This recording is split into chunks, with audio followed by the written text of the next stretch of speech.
This is Monday Morning Musings, and I am Timothy Andrew, the host of From the Basement podcast. Today's topic is going to be on environmental stewardship. I'm so glad you've joined me, and today I'm addressing a topic that's not only biblical, but also very relevant to the world we live in, our role as stewards of God's creation. In Genesis chapter 2, verse 15, we read, "The Lord God took the man and put him in the Garden of Eden to work it and take care of it." From the very beginning, God gave humanity a task to care for and nurture his creation he had made. We are, in essence, gardeners in God's creation, charged with the responsibility to work the land and ensure its flourishing.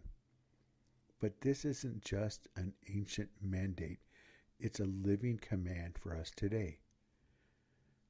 Psalms chapter 4, verse 1 reminds us, "The earth is the Lord's, and everything in it, the world and all who live in it."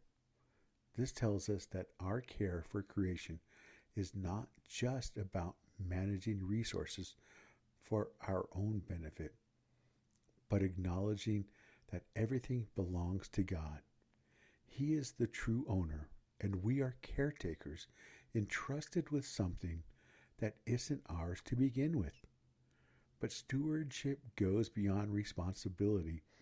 It connects us deeply to God's redemptive plan. In Romans chapter 8, verses 19 through 21, Paul writes, "For the creation waits with eager longing for the revealing of the sons of God.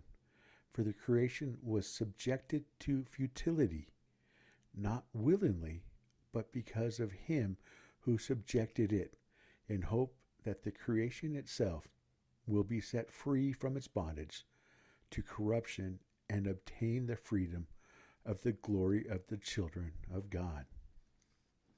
Creation is groaning, waiting, yearning for the day it will be set free from its brokenness, just as we await our own redemption in Christ. This is a crucial part of the gospel message.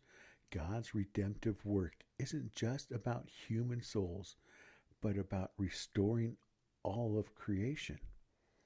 The earth itself longs for the day it will be renewed. Charles Spurgeon once said, "Lower your wing when you come near the Bible. There is nothing in this book that is unimportant. God wrote it all and put it all there for a purpose." The earth, the skies, the oceans, these are not afterthoughts. They are part of God's good creation, and they have been entrusted to our care. Let me talk about what this means in our daily lives. How do we as Christians live out this calling to environmental stewardship?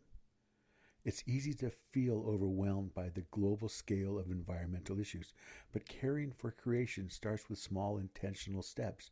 For instance, in Genesis chapter 2, verse 15, God told Adam to work it and keep it, implying active hands-on involvement. This can translate to small practical actions like reducing waste, conserving water, and making choices that are sustainable.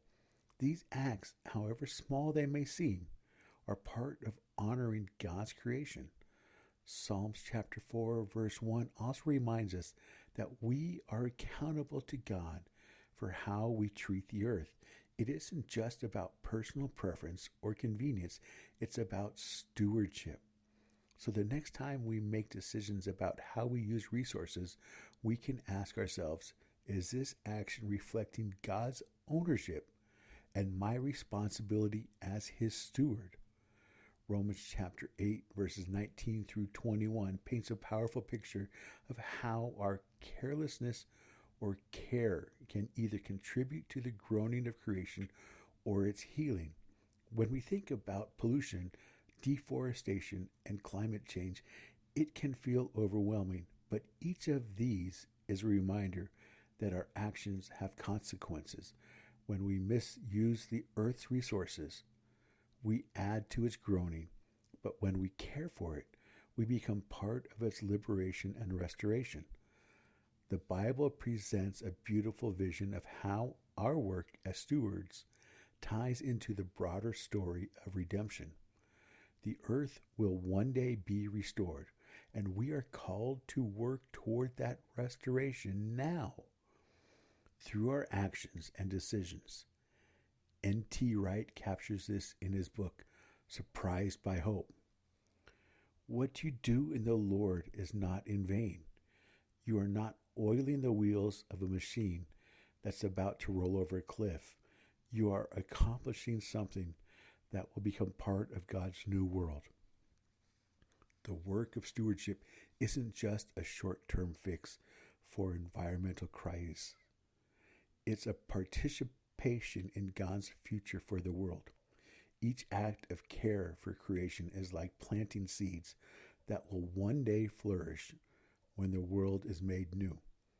This hope should fill us with both responsibility and joy, knowing that we are part of God's plan for the renewal of all things. There's also a spiritual dimension to environmental care that we must not overlook. Psalms 104 verse 30 says, "When you send forth your spirit, they are created, and you renew the face of the ground."